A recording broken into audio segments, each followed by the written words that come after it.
Ano? So, ispilyo ka na.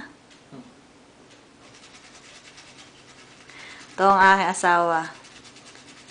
Hindi makapagsipilyo sa loob. Paano? May ngipin ni Ana. Saan punta mo, be? Trabaho.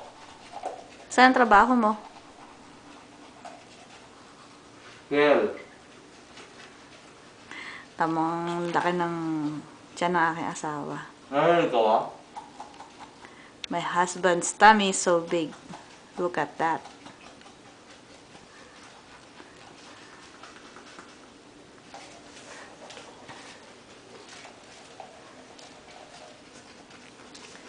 Are you a girl or boy? Okay.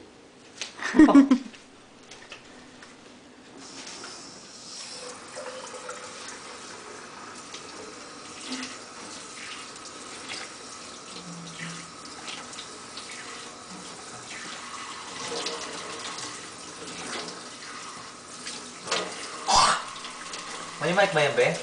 Siyempre. Testing lang to.